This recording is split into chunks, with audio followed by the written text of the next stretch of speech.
Hi everybody, it's Kerrie here at the Northeast Autism Society and I'm joined by Toni and Danny from the Life Science Centre. Hello. Hi. This week we're going to be making a pinhole camera. So Danny, could you tell us a little bit more please? This is the pinhole camera that I've made. So it's a tube. It's got some foil at one end, and if you look down it, you can see there's something going on there. And at this end, there's a pinhole just there near my finger. So if it's a camera, does it make pictures? Sort of, yeah. This is what you'll see if you look down it. Oh, is that a tree? It is a tree. Hang on. Is it upside down? It is. It appears to be upside down, but that is a tree that I was looking at with my pinhole camera. So Danny, what do we need to make a pinhole camera?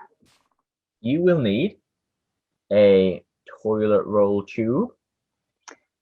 I didn't have a toilet roll tube, so I've rolled up a piece of card in the same shape. That's a good Stuck it together with sellotape. Good idea. You will also need sellotape. Sellotape. Scissors. Scissors. Now, these are quite sharp, so we'd have to be very careful handling these and ask a grown-up for help if we need it. A felt tip pen. Felt tip pen. Baking paper or maybe tracing paper, something like that. I've got some tracing paper. Some kitchen foil. Tin foil. And finally, a pin. Pin. Again, this is sharp, so we need to be very careful when we're using that. I keep mine in a cork to keep it extra safe so the point is out of the way when I'm not using it. Clever idea. Okay, the first thing you're going to need to do is take your toilet roll tube and we're going to cut it into two pieces. One piece is going to be about 1/3 the length of the tube, and then the other piece is going to be the rest of the tube. So somewhere about here, like where my finger is. Okay. Your tube might be a little bit squashed after doing that, so just squash it back to be the right shape. So it's nice and round again, because again, the rounder your tube is, the better it'll work for your camera. Yep, 2 tubes. All right then, we're gonna use the smaller tube now, so you can put the big tube to one side, and we're gonna put our tube onto the baking paper and draw around it with our felt tip pen.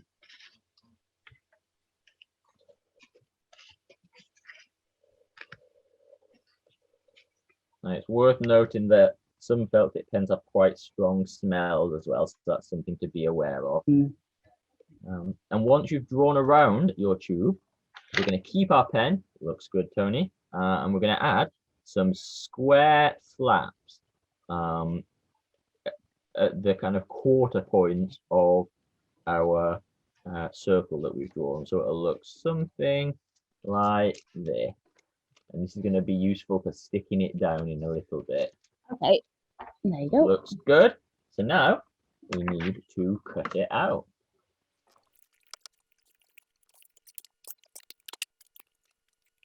Okay, we have our cutout circle with flaps, and we're now going to get our little tube back and tape our paper on top, and that's what the flaps are good for, so you can fold them down, put the sellotape on them to hold it in place.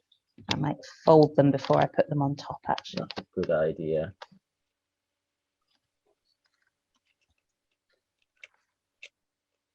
Okay.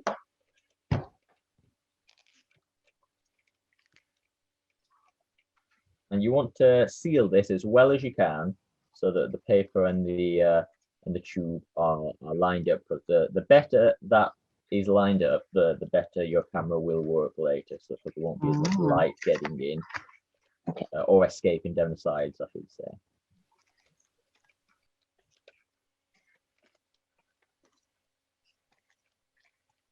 Fiddly.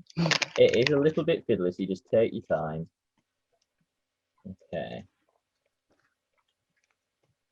So there we go. I've got mine. Okay, so your next step is going to be to take the foil and pop your tube over it. We're not going to do any precise drawing this time. We're just going to cut out a square that is a bit bigger than our tube. So let's see, I'm going to draw a line there. I was making rustling noises. You get that with the tin foil, don't you, when you use it? And sometimes the tracing paper too. Good point. I like that noise, that rustling noise, and then a crackling noise. So I've drawn a square that's a bit bigger than my tube, and then I'm going to cut out that square.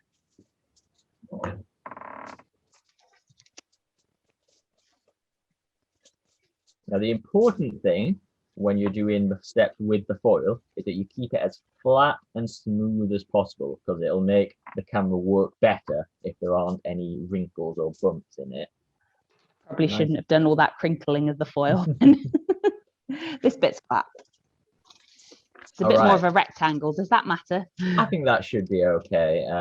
What we're going to do now is place the open end of our tube on the foil and fold up the edges so that we're keeping the shape of the tube, but with foil it's just a little bit easier to kind of mold it in place before we stick it. So you can crunch the edges while they're kind of going around the tube, and if you keep it flat against the table, it should help keep the main surface nice and smooth. I guess you could always ask someone to help you if you felt like you needed an extra pair of hands. Yeah. Okay, and you can use a little bit of sellotape to secure this in place as well if you need to.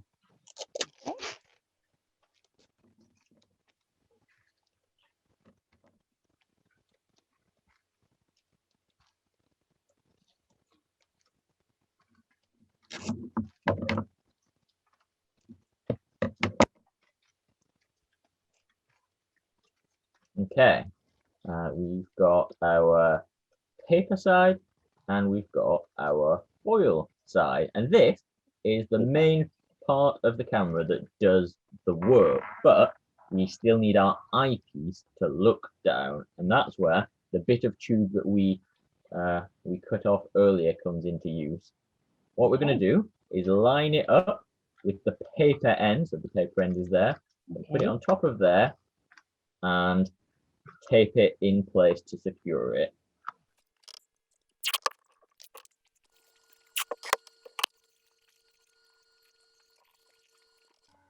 Well, that's much better. Wonderful. There's now only one more thing that our pinhole camera needs, and that is a pinhole. So, being very careful with our pin, we're going to make a single hole in the middle of the flat foil side at the end of our tube. So be nice and careful, nice and gentle, because we don't want a big hole.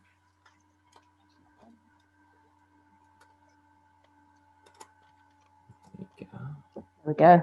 It's really small. Yeah. So, there we go. Tiny That's little tiny hole, isn't it? But your pinhole camera is now finished, and you can try and use it. But before you do, I have some tips. So, the first thing to do is you hold it up to your eye, look down the open end of the tube, and point at whatever it is you want to look at. But you might not really see anything if you're just doing it in your house like we are. So it helps if you're in a dark place and you're looking at a light place. For example, if you're inside your house and the lights are out and you're looking outside and it's a bright sunny day, that will definitely help. You could also maybe put a blanket over your head and just have the camera peeping out of a little gap in the blanket, and that'll help make you even darker as well. So just kind of experiment with different levels of darkness for you and light for the things that you're you're looking at. You can take it outside as well if you you have to grown up and maybe you go in the garden or to the park or somewhere like that and take your camera and take a blanket and you can have a bit of an explore and see what you can find. That sounds fun. I think I'm going to try that later.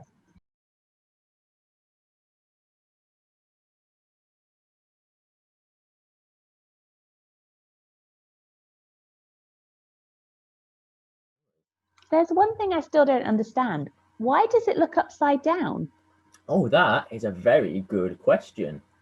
When we look at objects, what we're seeing is the light that's bouncing off them. And so the light will bounce off an object and then pass through the pinhole and onto the tracing paper or the baking paper. But because light travels in straight lines, as it bounces through the light coming from the top of the object ends up at the bottom of the paper. And the light from the bottom of the object ends up at the top of the paper, making the image of whatever we're looking at upside down. Ah, I see. That's so strange. That's really clever, Danny. I think if our young people want to try this, we'd love to see pictures, wouldn't we, of their creations, really. So thank you for sharing that with us, and I shall see you both very soon. Bye, everybody. Bye.